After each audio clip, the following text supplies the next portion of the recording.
ಸಾಮಾನ್ಯವಾಗಿ ಸಿನಿಮಾ ಮತ್ತು ಧಾರಾವಾಹಿಗಳಲ್ಲಿ ವಧುವಿನ ಪ್ರಿಯಕರ ಮದುವೆ ಮನೆಗೆ ನುಗ್ಗಿ ರಂಪಾಟ ಮಾಡುವಂಥ ಅಥವಾ ವಧುವಿಗೆ ತಾನೇ ತಾಳಿ ಕಟ್ಟುವಂಥ ಸೀನ್ಗಳನ್ನು ನೋಡಿರ್ತೀವಿ.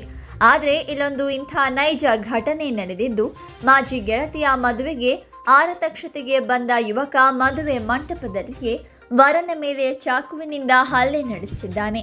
ಈ ವಿಡಿಯೋ ಸದ್ಯ ಸಾಮಾಜಿಕ ಜಾಲತಾಣದಲ್ಲಿ ಸದ್ದು ಮಾಡ್ತಾ ಇದೆ. ಇನ್ನು ಆಗೊಮ್ಮೆ ಈಗೊಮ್ಮೆ ಮದುವೆ ಸಮಾರಂಭಗಳಲ್ಲಿ ಸಿನಿಮೀಯ ರೀತಿಯ ಘಟನೆಗಳು ನಡೀತಾ ಇರುತ್ತವೆ. ವಧುವಿನ ಪ್ರಿಯಕರ ಬಂದು ವಧುವಿಗೆ ತಾಳಿ ಕಟ್ಟುವಂಥದ್ದು, ವರನ ಮಾಜಿ ಪ್ರಿಯತಮೆ ಮದುವೆ ಮಂಟಪದಲ್ಲಿ ರಂಪಾರಾಮಾಯಣ ಮಾಡುವಂಥದ್ದು ಇತ್ಯಾದಿ ಘಟನೆಗಳು ನಡೆದಿದೆ.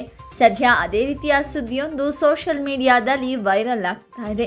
ಈ ಘಟನೆ ರಾಜಸ್ಥಾನದ ಚಿತ್ತೋರ್ಗಢ ಜಿಲ್ಲೆಯ ಬಿಲ್ವಾರದಲ್ಲಿ ನಡೆದಿದ್ದು, ವಧು ವರರಿಗೆ ವಿಶ್ ಮಾಡುವ ನೆಪದಲ್ಲಿ ಸ್ಟೇಜ್ ಹತ್ತಿದ ವಧುವಿನ ಮಾಜಿ ಪ್ರಿಯಕರ ವರನ ಮೇಲೆ ಚಾಕುವಿನಿಂದ ಹಲ್ಲೆ ನಡೆಸಿದ್ದಾನೆ.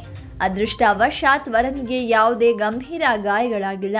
ಹಲ್ಲೆ ನಡೆಸಿರುವ ಆರೋಪಿ ಶಂಕರ್ ಲಾಲ್ನನ್ನ ಪೊಲೀಸರು ಬಂಧಿಸಿ ತನಿಖೆ ನಡೆಸ್ತಾ ಇದ್ದಾರೆ. ವಧು ಮತ್ತು ಶಂಕರ್ ಲಾಲ್ 2 ವರ್ಷಗಳ ಹಿಂದೆ ಒಂದೇ ಶಾಲೆಯಲ್ಲಿ ಶಿಕ್ಷಕರಾಗಿ ಕೆಲಸ ಮಾಡ್ತಾ ಇದ್ರು. ಆ ಸಮಯದಲ್ಲಿ ಇವರಿಬ್ಬರ ಮಧ್ಯೆ ಗೆಳೆತನ ಬೆಳೆದಿದೆ. ನಂತರ ಇವರಿಬ್ಬರ ನಡುವೆ ಬ್ರೇಕಪ್ ಆಗಿದ್ದು, ಇದೇ ಸೇಡಿನಿಂದ ಶಂಕರ್ ಲಾಲ್ ಮಾಜಿ ಗೆಳತಿಯ ಮದುವೆಗೆ ಬಂದು ವರನ ಮೇಲೆ ಹಲ್ಲೆ ನಡೆಸಿದ್ದಾನೆ. ಇನ್ನು ವಿಶ್ ಮಾಡೋ ನೆಪದಲ್ಲಿ ವಧುವರರು ಇದ್ದ ಸ್ಟೇಜ್ ಮೇಲೆ ಬಂದ ಮಾಜಿ ಪ್ರಿಯಕರ ಇದ್ದಕ್ಕಿದ್ದಂತೆ ವರನ ಮೇಲೆ ಹಲ್ಲೆ ನಡೆಸಿರುವಂತಹ ದೃಶ್ಯ ಸರಿಯಾಗಿದೆ.